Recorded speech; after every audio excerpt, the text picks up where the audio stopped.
Olá pessoal, sejam bem-vindos ao canal o Leão do Mar. Vamos para mais um vídeo aqui no canal. Vamos falar um pouquinho mais do nosso Santos Futebol Clube. Nessa manhã de sexta-feira, né? Estamos aí próximo ao jogo Santos e Corinthians. Corinthians e Santos na Neoquímica Arena. O Santos que já enfrentou o Corinthians 2 vezes esse ano, já perdeu 2 jogos, né? 2 jogos de 2-1, um na primeira fase do Campeonato Paulista, o segundo nas quartas de final, naquele fatídico jogo que o Neymar se machucou antes, foi pro banco de reservas e acabou não jogando, né? Mas vamos falar um pouquinho do nosso Santos, o Santos que tá com uma crise muito grande, né? Aí ontem, dada a matéria no UOL sobre a questão do contrato do Neymar, muita repercussão sobre isso, dividindo a torcida do Santos. Há uma clara agora divisão da torcida do Santos, pessoas não respeitam as opiniões, apesar de não gostar muito da matéria, por achar que a matéria é zero novidades, mas eu respeito a matéria do Rodolfo, ele que é jornalista, ele tem esse papel, ele pode sim fazer essa matéria com toda a liberdade possível, tá? Agora, o fato de eu não concordar não significa não concordar, não gostar da matéria, na verdade, né? Concordar eu concordo. Não gostar da matéria não significa que eu vou brigar e etc e tal, né? Eu acho que não é esse o caminho, né? Acho que as pessoas têm que ter um pouquinho de razoabilidade, que não tá havendo ultimamente. Essa matéria serviu para dividir cada vez mais o torcedor santista, torcedor do Santos que vive uma divisão. Não sei se só a torcida do Santos, acredito que outras torcidas também têm esse problema de divisão, né? Cada dia que passa há essa extremidade na sociedade, né? Cada um pensando de uma forma e não aceitando a opinião alheia. Essa é a grande realidade.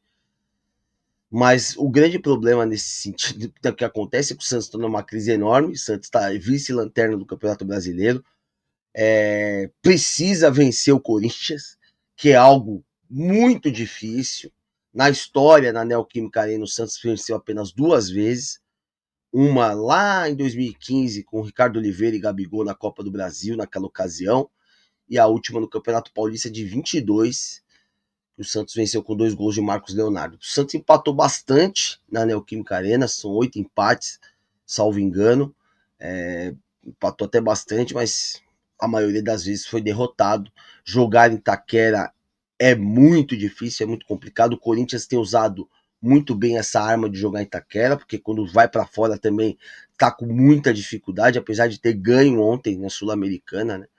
O Corinthians ganhou ontem, mas tem muitos corintianos aí que não ficaram satisfeitos com a partida, mas venceu. E o Corinthians é o favorito para domingo. Nós precisamos fazer uma reflexão, né? Esse time do Santos, que é um time que está sem confiança nenhuma. Eu que fui lá no jogo contra o Ceará no Allianz Parque, acho que ficou evidente esse problema crônico que o Santos tem. É um time que, quando chega perto da área, não chuta. Muita correria, pouco treino. Não gostei dessa semana do Kleber Xavier, eu esperava um pouquinho mais do Kleber Xavier. Ele teve mais uma semana de treinamento, né? Teve mais uma semana de treinamento para mostrar o seu trabalho. Tomara que ele tenha conseguido mostrar trabalho para essa partida de domingo. Acredito que o ideal seria a vitória, mas o empate não é lá, não é tão ruim assim, diante das circunstâncias que o clube está vivendo, o próprio time está vivendo. Então, o empate não seria ruim. Obviamente que a vitória é o essencial, porque mesmo com a vitória, o Santos não sairia da zona de rebaixamento. Agora temos que lembrar um pouquinho, né? O campeonato tá muito nivelado por baixo, né? Tem times aí, muitos times com 9 pontos, outros times com 10 pontos, alguns com 8 pontos. Então é um campeonato bem nivelado por baixo, vamos dizer assim. Acho que tecnicamente não tá deixando a desejar, né? O Campeonato Brasileiro que ele é notabilizado por essa por ser um campeonato acirrado, muitos times grandes, é um campeonato muito nivelado, tirando as grandes forças que, ao meu ver, é o Flamengo e Palmeiras, os demais ali no mesmo nível. Você tem um pouquinho a mais o Atlético Mineiro, que você pode dizer que agora que tá saindo da zona, né? O Cruzeiro que se recuperou, né? Você viu o Cruzeiro? O Cruzeiro tava tão mal aí no campeonato, no começo da temporada, começou a se recuperar, porque engatou 3 vitórias seguidas aí e começa a se recuperar no campeonato. O campeonato brasileiro é isso, gente. Se o Santos engata, por exemplo, 3 vitórias, dá uma respirada e dá um salto espetacular. É aí que tá a questão. O Santos está precisando de uma vitória para dar uma confiança para esse time, tá? Eu, particularmente, não confio tanto nesse time. O que tem decepcionado muito a maioria da torcida é que foi dado essa expectativa do Santos ir para uma Libertadores, ou até campeão, né? Como alguns falavam. Mas a grande realidade é que o time foi um time montado às pressas, um time com muitos refugos. Se você for pensar jogador a jogador, muitos refugos, né? Jogadores que não eram utilizados nos outros clubes, que o Santos acabou contratando. Nenhum veio com unanimidade. Ah, esse cara aqui é o titular do time e o Santos está trazendo. Entendeu? Essa é a grande realidade. Então, o Santos monta um time ali razoável, se a gente for comparar o time de 25 para 23, o de 25 até é melhor no papel. O de 23 cai na última rodada, mas também ali a gente via que o time não tinha tanta capacidade para sair daquele momento. O torcedor ainda tem um fio de esperança que esse time possa sair, e domingo é aquela coisa que eu falo.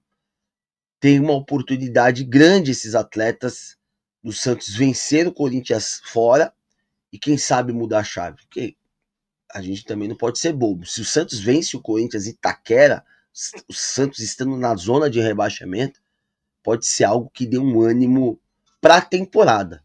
Para a temporada. Pelo contrário, se o Santos perder, afunda-se cada vez mais e a pressão aumenta a cada dia, né? A torcida do Santos está muito aflita, muito nervosa. O trabalho fica complicado ser feito com esse tipo de pressão. Uma possível derrota com o Corinthians do Kleber Xavier, que já está pressionado no clube, começa a balançar também. Apesar de acreditar que eu acho que o Kleber deve seguir aí até antes até a parada. Vamos supor que o Santos não consiga os pontos necessários. Eu acho que levam o Kleber Xavier até depois da parada. Que para muitos pode ser até um erro, né? A grande verdade é que o Kleber Xavier é um estagiário de técnico, que o pessoal fala, um cara que nunca treinou um clube, e tem esse peso sobre ele.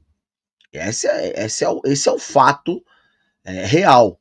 Você não pode vir passar o pano. Isso não significa que eu não torça pro Kleber Xavier. Pelo contrário, eu quero que o Kleber Xavier faça o seu primeiro trabalho, um dos primeiros trabalhos mais espetaculares da vida dele. Só que os desafios que ele tem são muito grandes. Essa é a grande realidade, né? Ontem eu estava vendo o Wagner Frederico, ele fez, mudando um pouquinho de assunto, né, sobre essas questões de vazamento. Ele estava entrevistando o Norberto, que já foi diretor financeiro, e que não. Acho que é diretor de planejamento do Santos, um cargo que foi criado esse ano, segundo o próprio Norberto. Ele disse que o contrato do Neymar provavelmente passou por mais de 70 pessoas, segundo o Norberto. É muita gente, né? Por ser um contrato de confidencialidade. Se fosse um contrato de confidencialidade, então para 70 pessoas, essas 70 pessoas deveriam assinar esse contrato, né? Como testemunhas.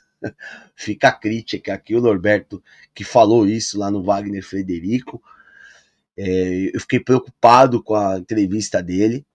Eu posso até colocar depois o link da entrevista que ele fez, deu pro Wagner Frederico, porque ele foi acusado de ser o cara que vaza os contratos no Santos, né? Ele se defendeu, falando que, poxa, como é que eu posso ter vazado um contrato que passa na mão de 70 pessoas? Ele quis dizer isso. Faz até sentido, fala de estruturação, mas eu achei muito muito superficial as respostas do Norberto. Ele diz que tem 30 anos aí de Santos. Me pareceu com uma visão retrógrada, muito antiga, não tão atualizada. Eu acho que isso que falta no Santos é esse profissionalismo, essa atualização, principalmente em profissionais do mercado. Ele falou coisas utópicas, como assim, o Santos é um clube, tem que profissionalizar, mas, pô, ele tá 30 anos no clube e não profissionalizou ainda. E ele faz parte desse movimento, né, de profissionalização. Então, dos 30 anos que ele tá lá, ele não conseguiu. Ele também fez parte de diretorias e não conseguiu profissionalizar o clube. Ele também faz parte dessa profissionalização. Não só ele, como os dirigentes da época e o próprio dirigente de hoje e as gestões. Então, o Santos está na mão dessas pessoas. Por isso que eu acredito que o modelo estatutário é um modelo que já deu, é falido, porque você contempla conselheiros que podem até ter formação, mas não são especialistas no futebol. Você precisa ter naqueles cargos do clube especialistas da bola, porque o futebol ele é algo muito específico. O cara tem que estudar demais. Então eu fiquei bem preocupado com a entrevista do Norberto. Eu vou colocar aí na, na descrição uma entrevista ontem do Wagner Frederico com o Norberto, que hoje é gerente de planejamento do Santos, um cargo que foi criado esse ano, que ele propôs ao presidente Marcelo Teixeira, que resolveu fazer criar esse cargo, que segundo ele está desde 2009, do estatuto, também feito por ele, sugerido pelo Norberto também. Então é isso, galera. Então o Santos que volta a campo domingo, esperamos que o Peixe ganhe. Espero que vocês tenham gostado do nosso conteúdo. Vou pedir para vocês se inscreverem no canal, dar o like, comenta e hypa. Tem que hypar, gente. E ativa o sininho para que a gente possa bater a meta aí de 5 mil inscritos, tá bom? Obrigado, galera. Tchau!